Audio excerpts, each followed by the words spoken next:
So first మనం ప్రేమ్ సాగర్ రావు విషయానికి వద్దాం. ప్రేమ్ సాగర్ రావు మల్లికార్జున ఖర్గేను కలిసినప్పుడు ఆయన ప్రేమ్ సాగర్ రావుకు బికాజ్ ఆల్రెడీ వివేక్ ఇచ్చేశారు ఉమ్మడి ఆదిలాబాద్ జిల్లాకు సంబంధించి పక్క నియోజకవర్గమే చెన్నూరు నియోజకవర్గంలో ఇచ్చేశారు. సో ప్రేమ్ సాగర్ రావు వాదన ఏంటంటే వివేక్ 2-3 పార్టీలు మారి వచ్చారు.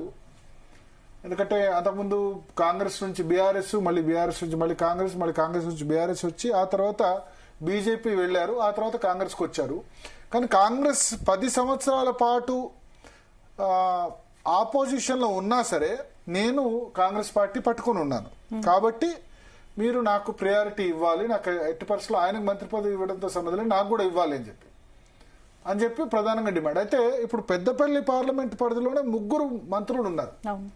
శ్రీధర్ బాబు పెద్దపల్లి పార్లమెంట్ మంత్రి శాసనసభ, తర్వాత వివేక్ చెన్నూరు నియోజకవర్గం పెద్దపల్లి పార్లమెంట్ కిందకి వస్తుంది, ధర్మపురి ఎమ్మెల్యే అడ్డూరు లక్ష్మణ్ కూడా పెద్దపల్లి పార్లమెంట్ కిందకి వస్తుంది. ప్లస్ ఉమ్మడి ఆదిలాబాద్ జిల్లాకు రిప్రజెంటేషన్ ఉంది. ఇప్పుడు నిజామాబాద్ కు రంగారెడ్డికి లేదు, పక్క నియోజకవర్గమే మంచిర్యాల నియోజకవర్గం చెన్నూరు.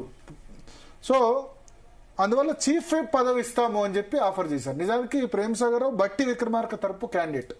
బట్టి విక్రమార్క రాష్ట్ర వ్యాప్తంగా పాదయాత్ర చేసినప్పుడు, ఆయన ఉమ్మడి ఆదిలాబాద్ జిల్లాలో స్టార్ట్ చేసినప్పుడు దాని వెనుక ప్రేమ్ సాగర్ రావు ఉన్నారు. సో బట్టి విక్రమార్క ఇప్పుడు మల్లికార్జున ఖర్గేని కల్పించినప్పుడు మల్లికార్జున ఖర్గే చీఫ్ విప్ పదవి తీసుకోండి అని ఆఫర్ చేశారు. కానీ ప్రేమ్ సాగర్ రావు మాత్రం మంత్రి పదవి తప్ప నాకేమో వద్దని చెప్పి బయటకు వచ్చేశారు.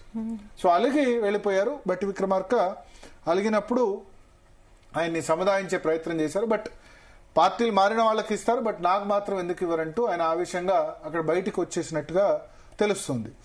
ఇక మల్రెడ్డి రంగారెడ్డి ఆయన